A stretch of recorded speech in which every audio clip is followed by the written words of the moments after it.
It's Okay. All right. lovely evening to you, Mr. Dennis. Here we are, God. rounding out Yeah. the 2019s. Oh my God. So it's the end of the year. Yeah, Oh, we thank will no goodness. longer be teenagers. Well, I see what you mean. Huh? Interesting. Yes. Double-digit years. How many are there? When was the last one? Tick tock, tick tock, tick tock. Last double-digit year? Tick, tick, tick. 1919. Time's up. What's the matter with you? Slowing the uptake already. The double-digit year. Because... No, double digits squared. Squared. You're square. Yeah, like SpongeBob, whatever the fuck that is. I've never seen SpongeBob, but I see all these cultural references to SpongeBob everywhere, and it doesn't make me want to see it more. It makes me want to see it less. SpongeBob is the devil. Well, so I saw a cartoon the other day that showed these people up in heaven, and there was a line of people looking through a particular cloud through some type of lens, and there was the St. Peter looking type saying to someone else, "This is really our most popular spot." And underneath that cloud where there was a lens, it said, "See your spouses burn in hell." See your spouses burn in hell, yes. Okay, didn't tickle your funny bone. Is the multiple of spouse spice? See your For spice you burn it in will hell? be. For you it will be. Indeed. Indeedio.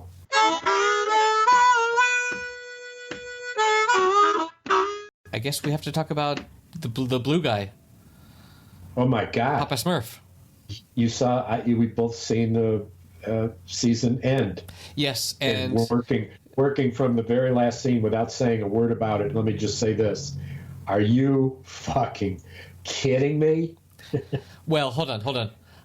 Where is she? I wanted that cut to the credits. I was waiting for that cut to the credits. Way before, like it was, I knew that was coming, and I wanted it. Yeah. And I love ambiguity like that in a way that that a lot of people hate. Right. And She ate the egg, man. well, She ate the egg. well, okay. I was going to give a spoiler alert for people that didn't. Well, that wanted yeah, to skip to the next chapter, but You should. sorry, Yeah. sorry, guys. This is going to be about what we're not going to talk in code, or how would we talk? Right, This is right, for people. yes. But the I might have sent you this in an email. I was listening to a podcast with the creator of the show, and he talked about how he remembers very clearly one time when he was in a movie theater and he went to go see Inception, which I have just recently seen with my wife. Really? Yes. And for a lot of it, she has a low. She doesn't stand Tolerance. a low tolerance for this sort of weirdness of movies. Yeah.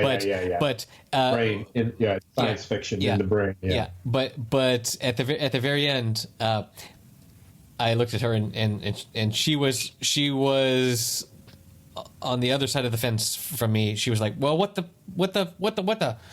Whereas, anyway, going back to the creative Watchmen, he was in the cinema and he watching Inception, and he then went to the bathroom, and there was one guy there at the urinal peeing, and his friend was there, and one guy said, "Oh, that was just the best ending ever," and the other friend was like, "That was the worst ending ever. How could they leave us without knowing?" Oh, Lord. That's a it's funny opinion. Right, exactly, because at the very end of Inception, you got this top that's spinning, and then cut to black, which is exactly what they did with Watchmen, which is perfect. Like I love major difference. Well, I love things that end where you can believe whatever it occurs to you that is most reasonable to believe. Right. You can believe that she ends up, soaked in the pool, getting out and being totally embarrassed, or that she's, dancing around. Yes, but neither you and I had any thought that in fact is what would happen, is that she's going to fall in the pool and get all wet. Neither one of us think that. It was in my head that was a possibility, but not mine. Not one iota. Well, not one iota. And I'll tell you what. This is why I say this, perhaps more than anything, and a relook at it might prove me right or wrong. But as her foot neared the water moved and shimmered. Of course, and that was in fact the energy coming off her foot. In my view, now, I mean, it was a movie. It was after happy hour when I saw it, so there's no telling what's true or what's fictionalized. Yes. I mean, it wasn't like I had eaten peyote or anything, but oh Lord. Yeah. So, And the other thing that the creator of the series said was, I don't know, I might just leave it like that. There's no reason to do another one. Well, and so that's a thought he's had, but he sure wasn't thinking that when he wrote that final scene. He may be saying that now and thinking that now, but there's one thing that I will understand about this. It is in fact season 1. It has no intention of not making a lot more money for HBO. There's no reason. They have probably filmed half of season 2. I don't know about that. I'm probably overstating it. So people that are at his level of success have reached a point where money is no longer the driving thing. He's at a point where the art is more important. That may be so, but his cast and all the people who are in it, and all the thousands of jobs and all the labor hours that he brings to the table, is an external pressure, which is all about the money. No, I wouldn't be surprised if they brought in another person to make another season, because HBO can print that money as such. See also the Marvel Universe, where as the screenwriter, as the screenplay writer, or yes, I mean I think different episodes are already directed by different people. Yes. But creator. I don't know what his exact title is, but screenwriter. Okay, but I think that HBO probably owns the right to do such a thing, and if he says no, they might just say, "All right." He's an employee. He's an employee. He's a contractual employee. Yeah, but it was the screenwriter. Right, but it also seems like it was his idea. Like they came to him and said, They came to him and said, creator. He's the creator. He's the creator in addition to the screenwriter. I did. Yes, that's what I was trying to say. Yes, that it was he. They came to him and said, "Hey, can we redo this Watchmen? Can you do this?" And he's like, "Let me wrap my head around it." And he does it. So hold on. But they asked him 3 different times, and the first 2 times he said no. And apparently the final time was right after the Charlottesville fiasco with the racism and etc. Yes, I heard that. And he said that the original Watchmen comic book was in the late 80s and was all about the tension of the time, which was the Cold War. Yeah, and it was all about it was all about that. What are we scared about now in America? And it was, and when they came to him the 3rd time, and it was right after Charlottesville, where racism and this thing that was clearly highlighted that racism was not remotely dead in the U.S. He decided, look, what if we took The Watchmen and made it all about race?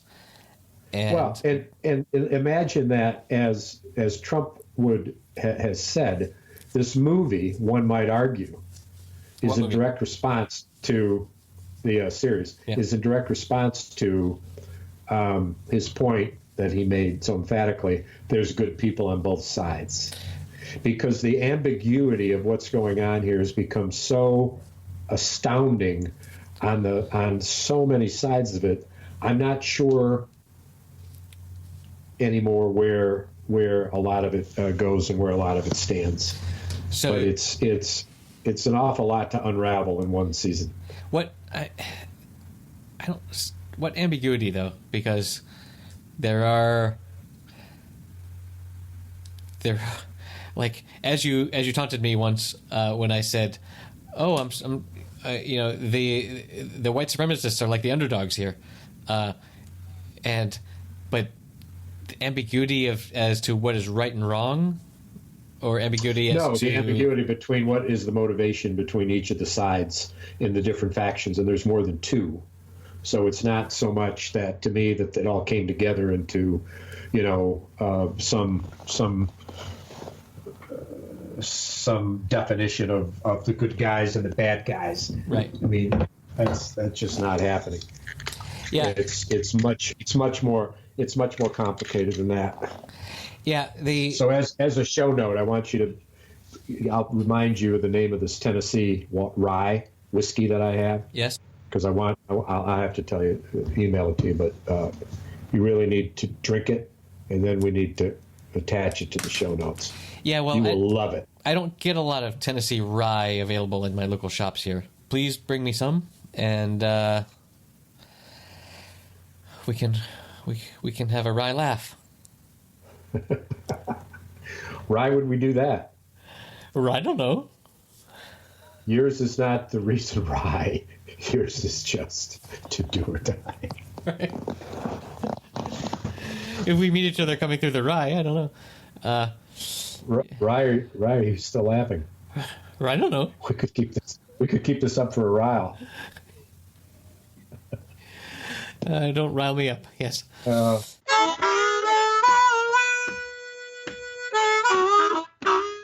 Saw Bombshell. Speaking of O'Reilly, and holy cow, John Lithgow transformed into Roger Ailes, the brainchild and the power behind Fox News. Yes.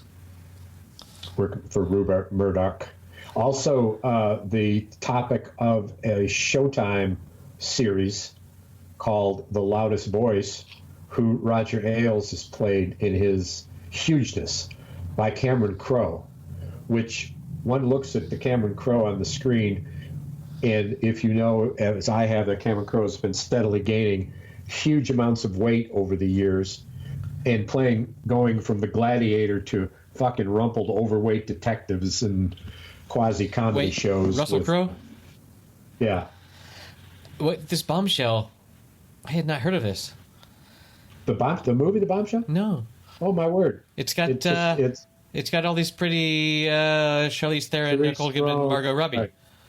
Wow. Oh, and Margot Robbie gives not only a great emotional performance, but as I said to my spouse, who argued the point for reasons unclear to me still, gave the only emotional performance, in my view, in the entire movie, which was a shortcoming. And her point was that they showed it the way these women acted, which wasn't particularly emotional. And I said, I'm not looking for raw emotion, meaning crying and upset. I'm looking for emotional acting. I'm looking for someone to convince me in an emotional way of what's happening with them on the screen. Margot Robbie does that. The others, not so much. The others, not so much.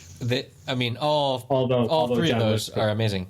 Although John Lithgow, I would that's a statement about the women in the movie. The men in the movie are Roger Ailes' character, played by John Lithgow, is every bit emotional and one of his finest. And I've seen a lot of his performances. One of his finest performances, and it's vulgar and it's painful and it's angry and it's amazing. How did I not hear about this? Huh. I don't know. I will need this will be in the show notes. Bombshell. But back to the show notes will be at happyhour.fm/040. 40. 040. Wow. 40. Wow.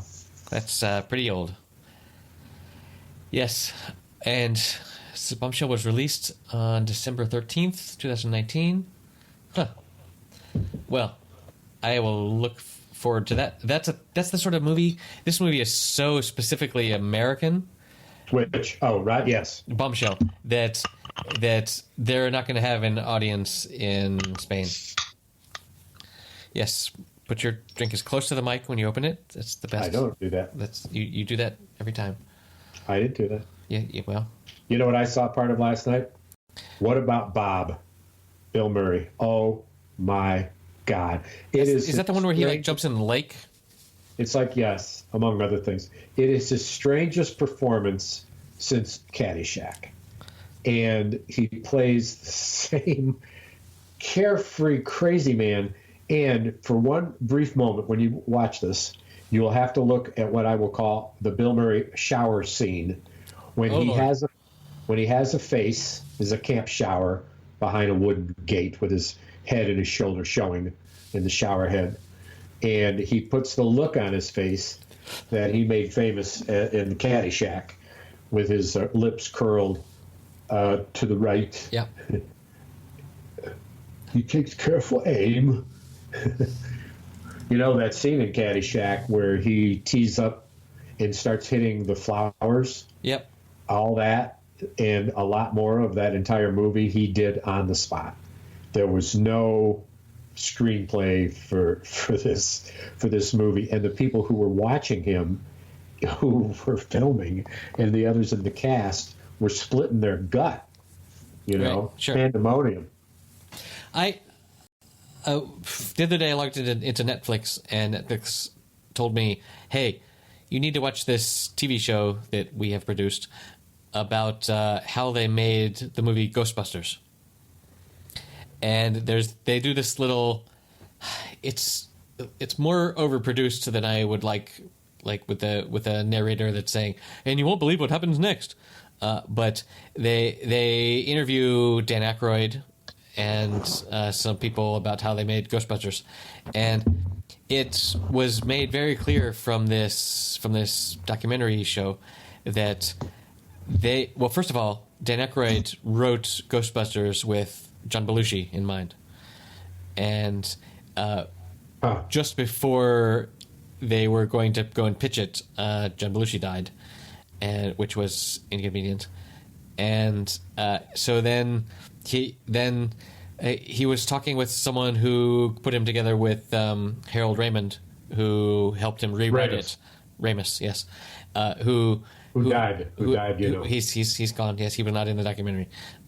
Who helped him rewrite it a bit, but anyway, at some point they decided that Bill Murray would be a great person to be on the Ghostbusters, but Bill Murray was famous for his unreliability. Like he would not sign a contract saying that he would be there for sure, and they were just like, we sort of think Bill Murray's going to show up, but we don't really know because he's unreliable, and maybe he shows up, maybe he doesn't, and if he doesn't, then we need another plan. And it sounds like Bill Murray's just a flaky sort of jerk when it comes to actually working with him. Oh well, but do people use that harsh language, or is it? No, I said flaky jerk. Oh. But the way they described him was very much like, we were totally surprised when we got there on the day one of shooting, and he was actually there. But like that's part of his way of being in this weird spontaneous way, yeah. And so many of the best lines of the movie Ghostbusters were totally ad-libbed by Bill Murray, as so many of the best lines of all of his movies are. So well, and that's how he's in the here and now. But one thing I want you to look at, and then reflect in the show notes if you would, is his acceptance of the Mark Twain Award. Because, and I may have mentioned this before, have I? I've seen Will Ferrell's acceptance of that. Have you seen that? Where he totally like breaks the award. Right, drops it. Okay, I will look up Bill Murray. Bill Murray passes it around. Okay, he passes it around. Okay. I will look that up. This is the line of his that I just think about from time to time. And after he made some funny remarks and stumbled through some self-deprecation when he first took the stage, he took a big sigh and he thanked everybody and he said, "So I guess that I have to think about and talk about what it means to be beloved." Yes. And it was I swear to God, in one sense, one of the only serious moments I've ever seen of the man on film. Sure. Because even when he's serious, he's on the verge of not being serious. See also Will Ferrell. Yeah. Yeah. And we did talk about Will Ferrell's graduation speech at USC, right? Where he graduated. I don't know about that. My God. But let's hold on. Let's go back to Murray. Yes, it's so rare to see him being genuine about anything. But it's like when someone goes to patreon.com/happyhour and commits some money to us. It's hard for us to be, seriously thankful, but we are. Yes, I think we are as a nation, as a Happy Hour Nation. Yes, Happy Hour Nation. That could be the name for our followers. Happy Hour Nation. Happy Hour Nation. Oh Lord, what you done for me? Ooh, sing it, sister. And so this is Christmas. So Happy New Year. Yeah. Let's hope it's a good one. With a happy hour. Cheer. Can we rhyme a verse with happy hour? Don't let it be sour. So Merry Christmas. Let's not be dour. Let's join in the good one and take in happy hour. We'll drink up some brewskis. We'll get lots of power. We'll drink up some rye. And we don't know rye. We don't know rye we're doing this. Jesus. And we don't care rye. We want more power. And so Merry Christmas. So listen to Happy Hour. Oh, please don't be sour. Just turn on your computer and podcast Happy Hour. Hey. Here is our show notes. At happyhour.fm. That's it. That's what we're going to do. That's your attempt at harmony. Hold on. Melody. We can rhyme with something with FM. We're gonna do F him, FM. And if he don't listen, then I say F him, because you can hear us at www.fm/FM. I never can remember that. No, you can't. Okay, well, that will be our Christmas hymn to welcome the baby Jesus you have to into the world. Him, he. Right, goes by him, he. Who goes by him, he? This. Jesus? His brother Brian. Hey, we did a Christmas show already, didn't we? Didn't we? Yes. I guess we did it. We haven't been doing this a year. This is our Hanukkah show. Oh, that's right. Happy Hanukkah. Yes. Molotov. Molotov cocktail. Well, that's what some might think. Mazel tov.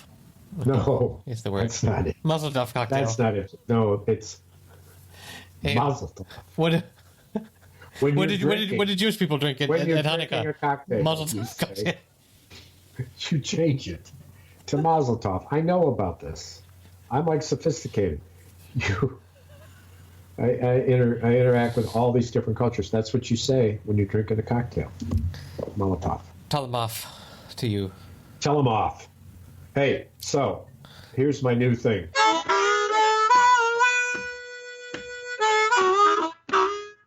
Hello, listeners. Before Dennis gets onto his new thing, which, as you will see, is not such a new thing, just wanted to come in here and remind you that it would be great in this new year if one of your New Year's resolutions would be to support happyhour.fm. Just go to patreon.com/happyhour and give us just a couple bucks a month. That would really mean the world to us, because it costs money to have this domain name and to edit this podcast, and it would just be great, and it would ensure that we could continue to talk about crazy shit like this for the years to come. So thank you very much, and back to Dennis talking about something you've already heard about. I'm binging on Ray Donovan, and I mentioned in the last episode that the most moving episode I've seen so far, which got right inside the head of Ray Donovan in a way that was startling and different and wonderful. The last episode of the third season, which is what I just viewed,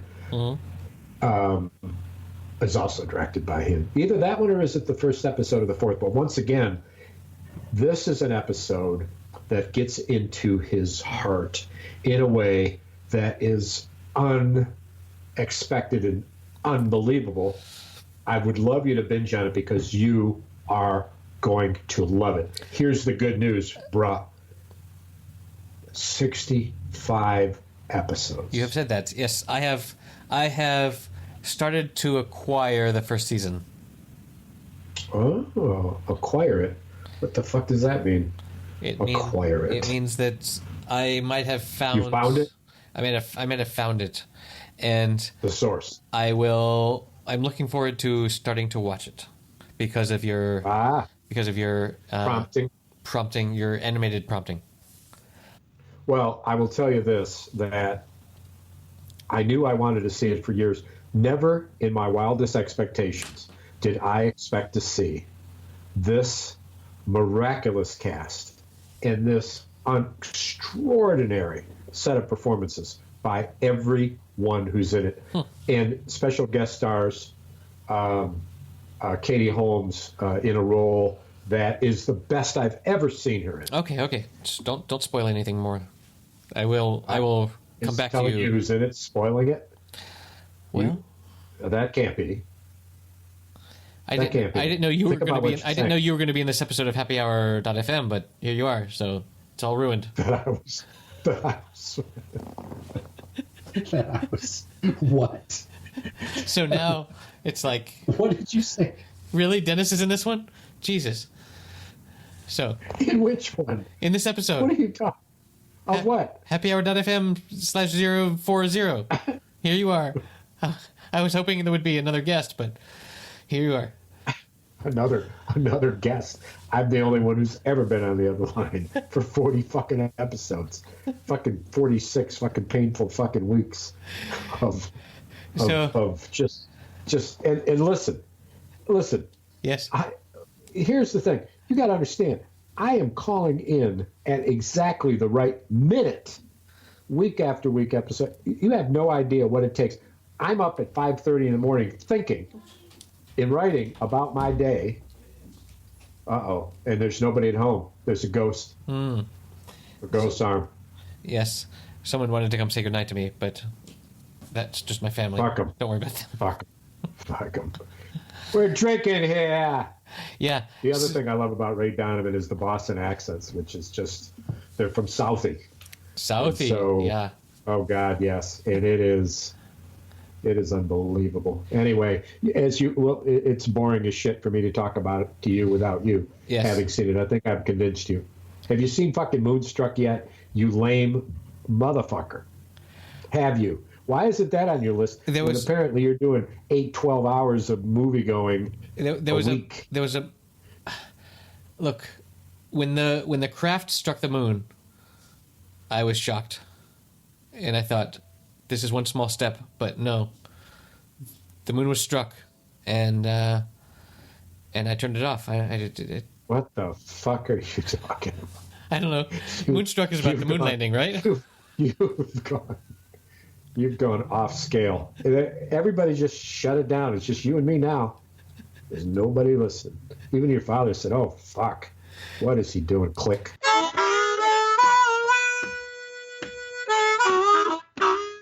I went to the cinema recently at almost midnight. I got home at 2 a.m. My God. Because I wanted specifically to see in English with the English audio, the movie Star Wars: The Rise of Skywalker.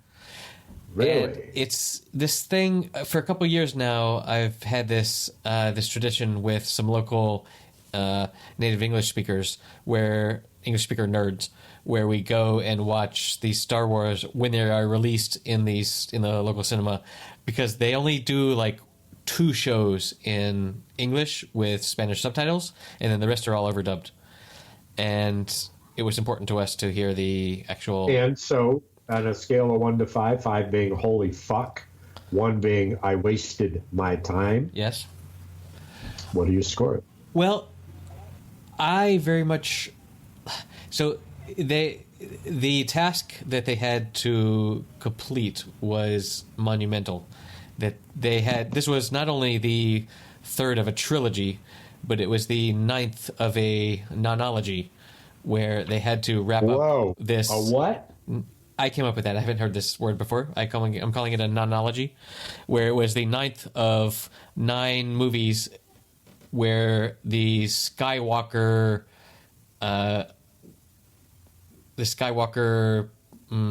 path was defined, where they started a long time ago. This is prequel? Well, no. That's okay. So the first movie was called Star Wars, and that was in 1977, I think, where it blew everybody away because they weren't expecting this level of entertainment from nobody, and it started this story, and then they went back and they did the prequels before that, where they sort of talked about where Darth Vader came from, which was more or less all lost on me. But then they waited 12 years or something to come out with episode 7, which was where they started doing Star Wars again. And that one was really awesome for the fans because it was very much a repeat. And then, I don't know, episode 8 went a different direction because they had a different director. And then this last one, they came back together. Abrams was J.J. Abrams was the director for 7, and which was repeat. Which was he did what he needed to do, which was engage with the original fans in a way that really tickled us in that way. Is that true? It tickled you. You liked it. I liked episode 7. On a 1 to 5, what? I liked it. I would say 5. Sure, I give it all 5. Really? Yeah, I mean, are there ever flaws in movies? Yes, of course. But I'm not suggesting that. But here's the thing: I'd give it a 2. I'm glad I spent the money, but I wasn't happy. Which movie are you talking about? With Harrison Ford and number 7, right? Yes. Was it Ed Abrams? Harrison Ford and Adam Driver's introduction is yes, and Ray is the. Yes, Ray I liked, and Princess Leia, what's her ass, who's dead? Carrie Fisher. Carrie Fisher. And mother died, she dies. Yeah. What the fuck? Anyway, no, I gave it a 2. You didn't like it at all? No, I didn't say that. I didn't say a 1. 2. I said a 2. Okay. And to be fair,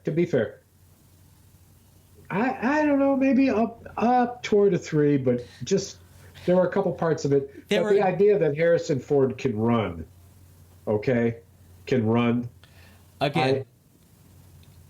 Again, you're going to repeat about how he was. Blowing his fans. That we can. You can always find faults with movies, but this was boring. This was a repeat. This was the first. A repeat. This was the first. What was the first Star Wars? Was it not? Yes. Was when R2D2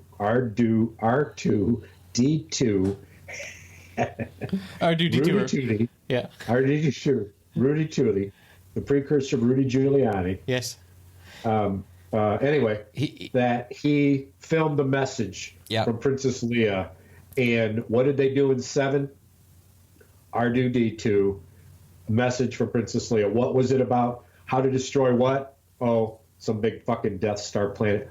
The same plot, bro.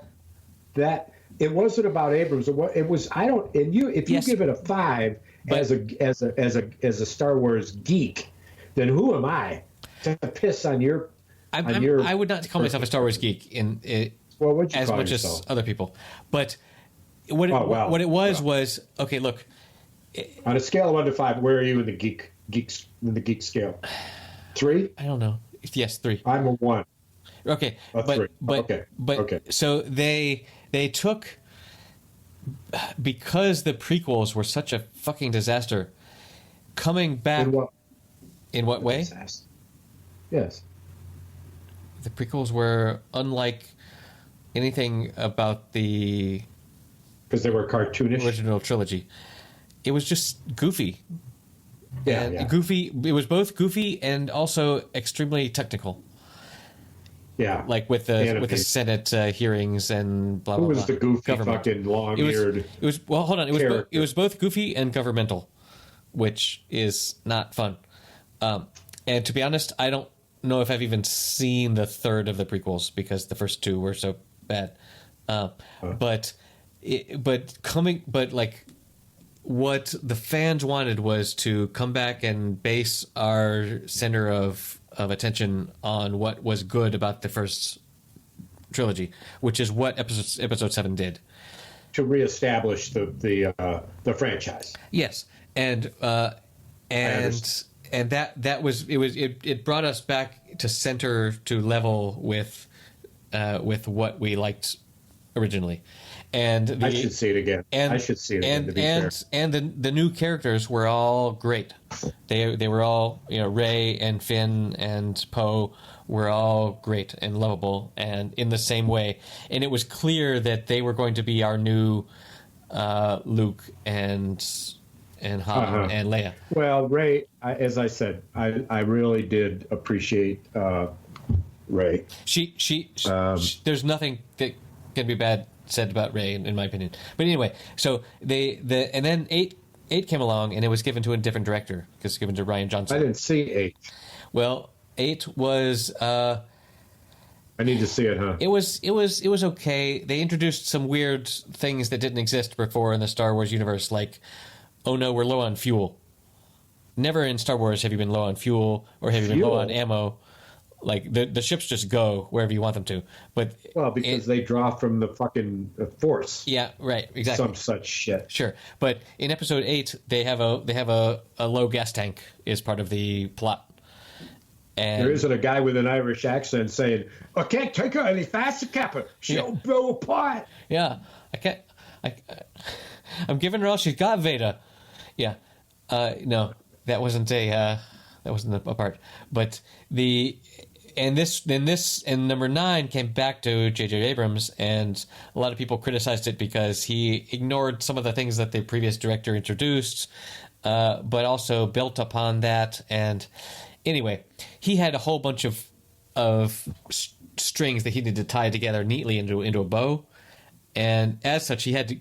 The main complaint I've heard about the movie is that it goes so fast. It's like, we need to do this, we need to show this scene, this scene, this scene, this scene. We need to tie it all together and tie it up in a bow. And in my opinion, he accomplished that. And I was entertained. And if you want to sit and be critical about any movie, you can do that and find fault. Let's not act as if that is a posture. And for fuck's sake, if you want to think about the science of Star Wars, I woke up today and said, like, if you want to, like, I don't wake up in the morning. If you want to be like, oh, why do the ships make noise in space? Well, okay, fine, fuck. If you want to be that guy, Jesus. What kind of noise do they make? Right, exactly. But in space, there is no sound, man. So. There's no sound only because you're not there to hear it, man. And the Force, like, why isn't the Force consistent with the laws of physics, man? So if you want to No, just dig into that shit, then fine, whatever. Be a dick. But I don't know. I enjoyed it, and other people not so much. But so do I need to catch up, or can I just go see this without worrying about 8 or 9? I think I missed 2. 9 is the one that is out now. So I missed 8. I would recommend that you see 8 because where would I find it? Where would you find it? Well, Showtime or HBO or you wish. Disney just released. Disney just created their own streaming platform where they have all of their, because apparently Disney owns a lot of intellectual property that people like to watch, and Disney has their own streaming service. It's called Disney Plus. Disney... Wow, how do you spell that? PHHHHHH. It is called Disney Plus. Disney Plus. Disney Plus. DisneyPlus.com. And not Disney Pus. DISNEYPUS. And Disney Plus. For example, on their homepage, they say we have everything from Disney, Pixar, Marvel, Star Wars, and National Geographic. Oh. Because I have to pay for it. They've gone buying up these things. Disney Plus pricing. Beep bam beam. TT. I think it is $7 a month. Or what's the minimum number of months? Because I only want to watch this episode of Star Wars. I don't want to fucking subscribe to a goddamn contract. I mean, can I just join 1 month? How about a trial? I think so. You can 10-day trial. And 10-day trial, man. However, there's a new Star Wars TV show. Oh yeah. I've heard about that. That is one of their main draws of pulling people in. Although, really, you have a granddaughter. You can show any Disney movie. So true. Yes, I think everything that Disney owns is available. And they have this. I always love this model. The yearly plan costs 10 times what the monthly plan costs. Which is so it's say 2 months. Exactly. It's $7 a month for 1 month, or $70 for $70 a year. Yeah, that's simple. And they have 7,000 plus TV episodes, 500 plus films. Wait a minute. There's a song here because it's all about sevens. Yes. Hey, how many dwarfs are there? Whoa. You're right. That's the message, man. The message in the bottle, bro. But they haven't sponsored this episode, so fuck them. Oh, fuck them. Who has? We still got what? One guy? We have no sponsors really. We have a couple patrons at patreon.com/happy hour. They need to support us so that we can talk about them. How do we get the people who listen to us put us in their will? And particularly people who listen to us who have money. How do we do that? Yeah, if you're poor, stop listening now. No, don't say that. Don't say that. Okay, let's put us. Okay, from now. Okay. Pause it now, and then play this in front of your lawyer. We would like the undersigned to bequeath their as much of their ownings. So all of it. I mean, Lord, everything they have. Lord, to happyhour.fm. You can find us at happyhour.fm / bequeath your shit here. So how would you think that we could encourage not only that, but then shortly thereafter their demise without appearing to be, I don't know, murderers? Monetarily motivated. No. Look, if you sign away your net worth to us, we will send you all of it. An envelope where we have autographed, and there will be a pill in the envelope. And if you want to take the cyanide pill, wait, and when you eat it, you won't believe how good you feel. Yes. And it will turn out to be not only the best feeling you ever had, but the last feeling you ever had. Bequeath.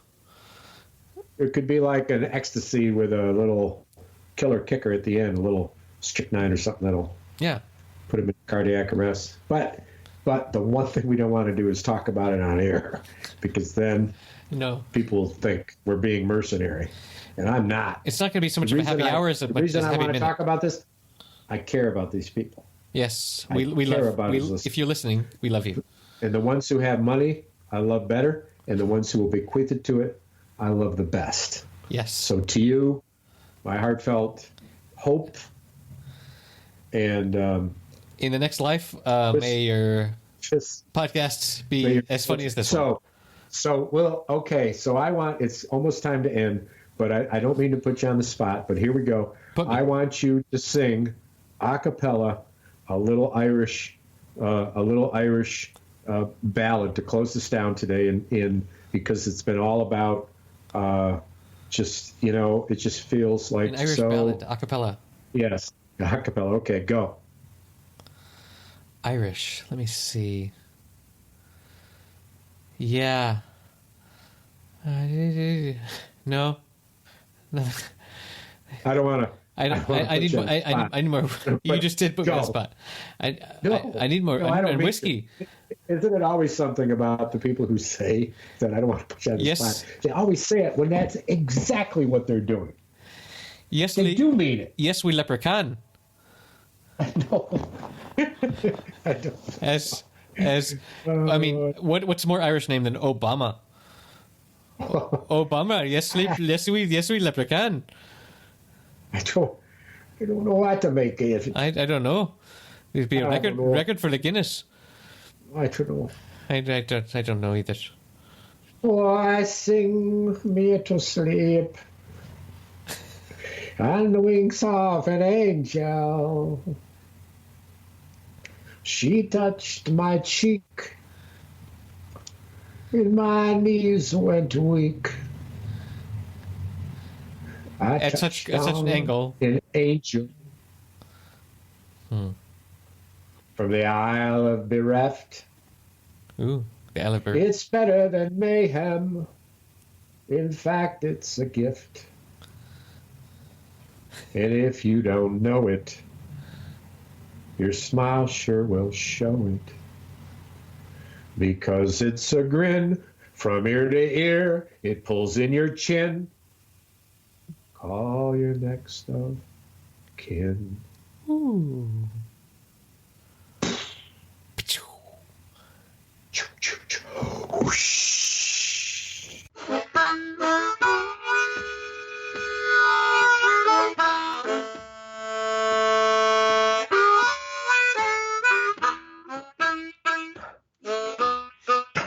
Lovely evening to you, Sir Dennis.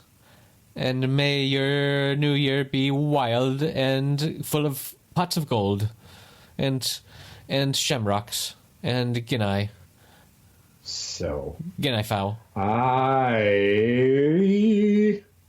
wish you a Merry Christmas. I wish you a Merry Christmas. I wish you a Merry Christmas and a Happy New Year. Hey! Oh, bring me some figgy pudding. What the fuck is figgy pudding? It sounds pretty gross. Awful. Yes. Oh, bring me some figgy. And what is the next verse?